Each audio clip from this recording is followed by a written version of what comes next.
Hello and welcome to the video on designing a presentation. Today I'm going to go over some do's and don'ts of the live classroom presentation you'll be giving about your research topic.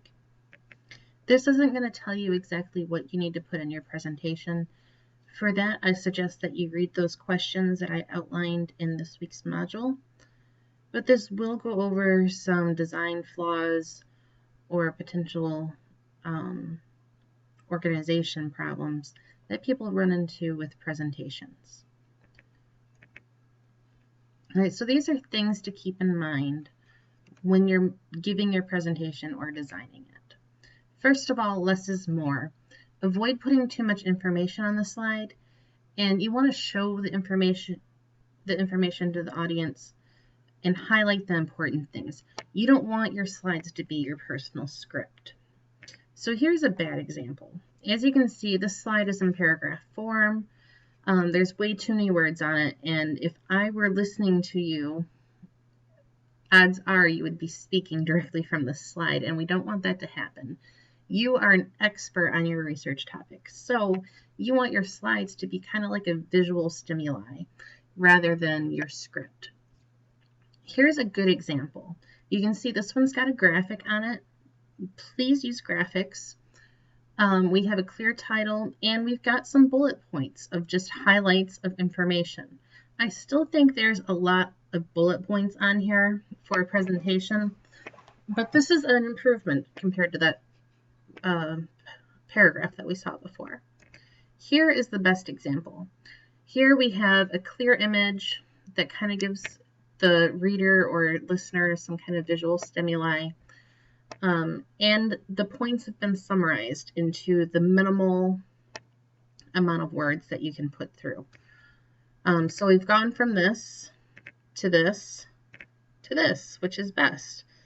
Again, you just want the information. If you do use words on a slide, you just want it to be key points, and you want the focus to be on your voice and the information you give. So avoid using these slides as a script. Make them more of just a visual guide. The next thing I'd like you to keep in mind is to spread out your ideas. If you have an important information and maybe there's just a lot of it, there's no way you can really break it down into a couple of different lines, you can use extra slides to cover that.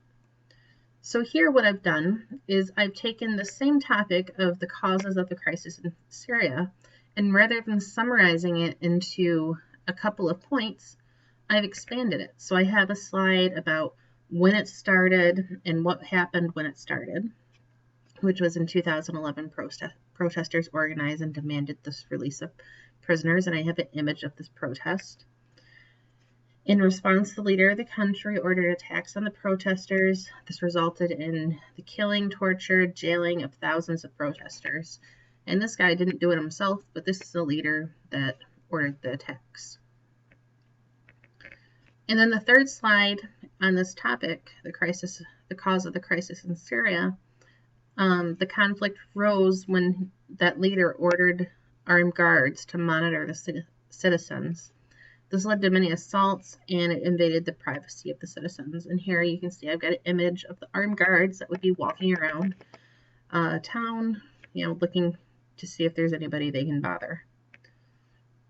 So I took this big concept, this kind of storyline, and rather than just summarizing it with political leaders ordered attacks on protesters and ordered armed guards to monitor citizens, innocent people were killed or tortured, I decided to expand it and let the idea ride over a series of slides.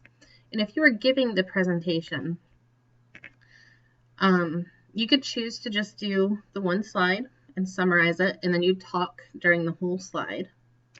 Or the way I would prefer to do it would be to have those series of slides, and then each slide has a designated set of information that you talk about. And once you're done talking about that little chunk of information, you move to the next slide and the next slide. To me, it's easier to remember things in chunks than it is all in one. So this is why I prefer to break it down over a series of slides. And again, you're not putting too much information on one slide. You still have the graphic to help stimulate the person that's listening. All right, the third tip I have for you is to go big or go home. If you're limiting the amount of words you're putting on a slide, you don't want it to be in tiny text. If you've got the space, use it. So you're using a graphic to take up some of the space, but you're still going to have some space for text on your page. Make sure you put that text pretty big because you want the reader to be able to see it. I'd rather read big font than small font. All right, and the fourth tip I have for you is to be confident. I know this will probably be your first time doing any kind of live stream online, and it takes a little bit of getting used to. I went through the same thing at one point. Last year was my first year doing live conversations online. It can feel a little strange sometimes, like you're talking to yourself because you don't have the eyes watching you or the expressions on people's face to kind of guide you and give you feedback. I think in some sense, not having those eyes on you can actually be a benefit because it's not so scary speaking in public that way. But as you're giving your presentation, if you've reviewed it and you know your stuff, you have no reason to doubt yourself. Be confident, believe in yourself, and you'll come across that way.